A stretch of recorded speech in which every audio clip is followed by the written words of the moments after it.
Hello students, welcome to Amar tuition classes.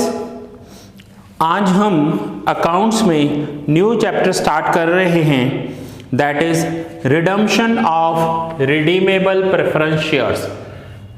Redemption of redeemable preference shares, जिसमें आपको पूरा एक फुल सम आएगा जहां पर जर्नल एंट्रीज करनी है।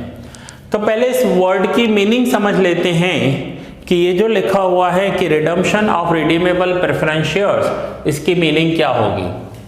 सो रिडम्पशन करना मीन्स पैसे वापस करना। जो प्रेफरेंस शेयर्स होते हैं वो एक टाइम पीरियड के लिए इश्यू किए जाते हैं। फॉर एग्जाम्पल, किसी भी कंपनी ने इश्यू किए हैं और कंपनी ने कहा है कि 10 ईयर्स में पैसा रिडीम करेंगे। इट मीन्स आज वो कंपनी प्रेफरेंस शेयर इश्यू कर रही है, पैसा ले रही है अपने प्रेफरेंस शेयर होल्डर से, एंड आफ्टर 10 ईयर्स वो पैसा रिडीम करेगी। तो जब ये पैसा रिडीम करेगी तब उसकी जर्नल एंट्रीज कैसे होगी वो हमें यहां पर समझना है। सो ये फॉर्मेट है जर्नल एंट्रीज का, आप अपनी नोटबुक में नोट डाउन कर लीजिए और इसी सीक्वेंस में आपको एक एक एंट्री करते जानी है। पर डिपेंड करता है कि आपको बुक में कितनी एंट्री दी हुई है। अगर सारी दी हुई है तो सारी एंट्री करनी होगी, या फिर इसमें से हो सकता है एक आधी एंट्री नहीं भी दी हुई हो तो मत करना। सबसे पहला, when final call is made on preference shares. अब प्रेफरेंस शेयर्स क्या होगा, अगर पार्टली पेड अप है तो ये एंट्री करनी है। अगर पार्टली पेड अप, ध्यान से समझना, अगर partly paid up preference shares हैं तो ये एंट्री करेंगे। अब पार्टली पेड अप कैसे होगा, सपोज करो 100 रुपीज का प्रेफरेंस शेयर है और कंपनी ने 80 रुपीज कॉल किए हैं, मीन्स 20 रुपीज का फाइनल कॉल करना अभी बाकी है। तो 20 रुपीज का फाइनल कॉल करने के लिए ये एंट्री करेंगे। बट आपको क्वेश्चन में अगर फुल्ली पेड अप दिए हुए हैं प्रेफरेंस शेयर्स, 100 रुपीज के हैं और 100 रुपीज ही पेड अप है, तो फिर ये एंट्री करने की कोई ज़रूरत नहीं है। तो ये है एंट्री फाइनल कॉल के लिए। एंट्री होगी preference share final call account debit to preference share capital account, and then bank account debit to share final call account. ये हमने ड्यू किया, पहली एंट्री ड्यू की और दूसरी एंट्री में हमने पैसा रिसीव किया। इवन आप 12th में भी शेयर कैपिटल ट्रांजैक्शंस करके आए हैं, उसमें भी हम जब फाइनल कॉल ड्यू करते थे तो एंट्री करते थे share final call account debit to equity share capital account, bank account debit to equity share final call account. वहां पर इक्विटी थे, यहां प्रेफरेंस है, वर्ड सिर्फ चेंज हो जाएगा, बाकी कोई चेंज होगा नहीं। तो ये है पार्टली पेड अप शेयर्स को फुल्ली पेड अप करने के लिए journal entry. Now next is when preference share capital is due with redemption premium. अब रिडम्पशन प्रीमियम, ये वर्ड आप पहले भी सीख कर आए हो। इसकी मीनिंग क्या होती है कि अगर किसी कंपनी ने अपने शेयर होल्डर से 100 रुपीज लिए हैं विथ अ प्रॉमिस कि आफ्टर 10 ईयर्स जब रिडीम करेंगे तब 110 रिडीम करेंगे।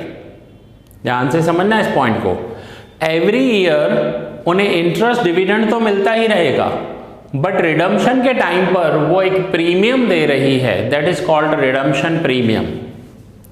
सो रिडम्पशन प्रीमियम के साथ अगर पैसा वापस किया जा रहा है तो उसकी जर्नल एंट्री होगी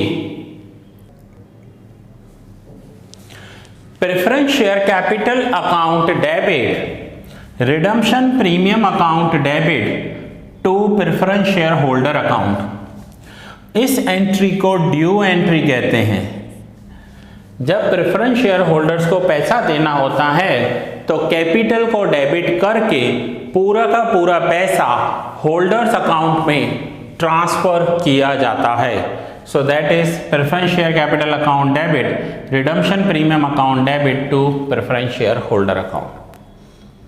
नाउ ये ड्यू कर दिया। अब ड्यू करने के बाद next entry when assets is sold और इन्वेस्टमेंट्स इज सोल्ड। ध्यान से समझो इस पॉइंट को। जब भी कंपनी 10 इयर्स के लिए पैसा लेती है, सपोज करते हैं किसी कंपनी ने 100 करोड़ रुपीस 10 इयर्स के लिए लिए हैं, तो वो किसी न किसी प्रोजेक्ट में लगाएंगे पैसा। अब उस प्रोजेक्ट में से एवरी ईयर प्रॉफिट भी होगा और कंपनी को ये 100 crore with premium after 10 years redeem करने मींस वापस देने हैं। अब यहां पर ये होगा कि 10 साल के बाद एक साथ इतना बड़ा अमाउंट कंपनी के पास कहां से आएगा। तो कंपनी क्या करेगी कि जो 100 करोड़ रुपीस जिस भी प्रोजेक्ट में डाले हैं वहां से जो इनकम हो रही है उस इनकम को कहीं ना कहीं इन्वेस्ट कर देंगे। फिर हो सकता है उस इनकम को बैंक में एफडी कर दें, या हो सकता है उस इनकम में से शेयर्स परचेज कर लिए, कोई प्रॉपर्टी परचेज कर ली। तो कंपनी एवरी ईयर जो प्रॉफिट करती है उस प्रॉफिट को इन्वेस्ट करती जाती है। इससे होगा क्या कि आफ्टर 10 इयर्स जब एक साथ 100 करोड़ रुपीस रिडीम करने होंगे तो कंपनी के पास बहुत सारे एसेट्स पड़े होंगे जो इन्होंने during the 10 years every year purchase किए होंगे, तो वो यहां पर कंपनी सेल कर देगी। तो एंट्री होगी bank account debit to assets account. अब असेट्स में हो सकता है वो शेयर्स हो, इन्वेस्टमेंट हो या कोई प्रॉपर्टी हो, जो एसेट हो वो लिखेंगे। एंड ब्रैकेट में दिया हुआ है प्रॉफिट और loss should be transferred to profit and loss account.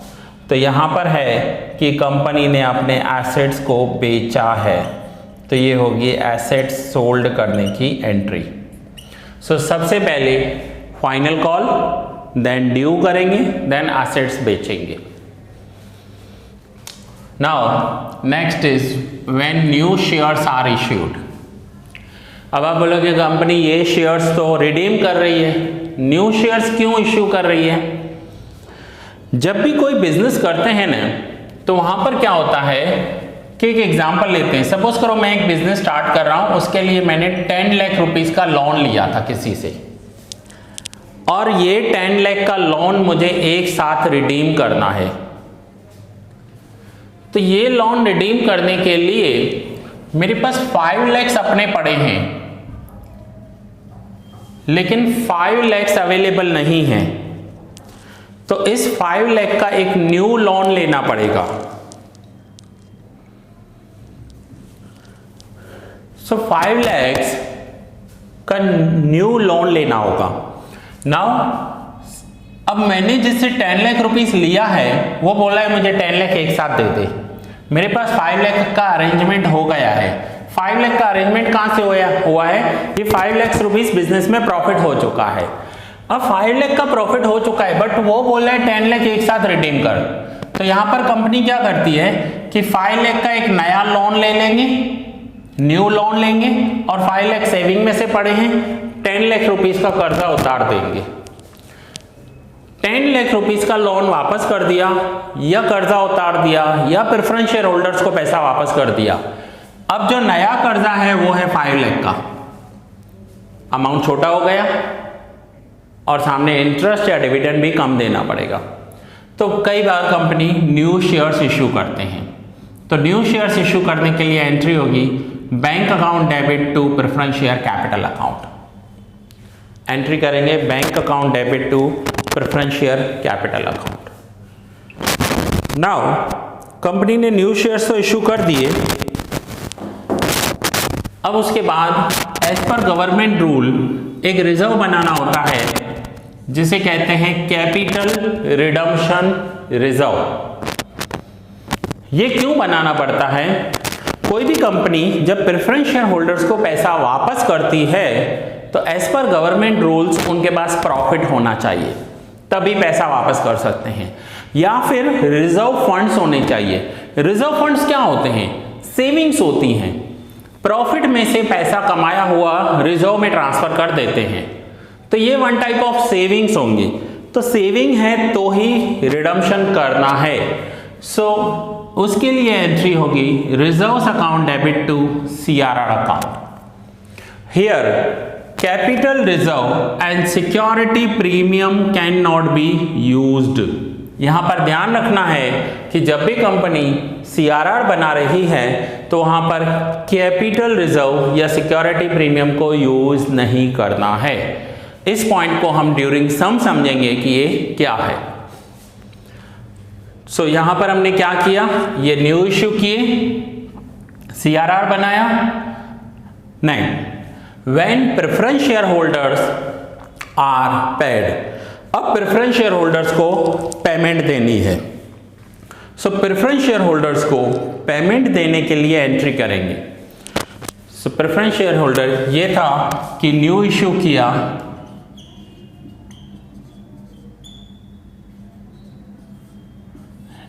किया, ये था CRR बनाया, and then preference share holders को पेमेंट करनी है, तो ये हो जाएगी पेमेंट। पेमेंट के लिए एंट्री करेंगे preference share holders account debit to bank account.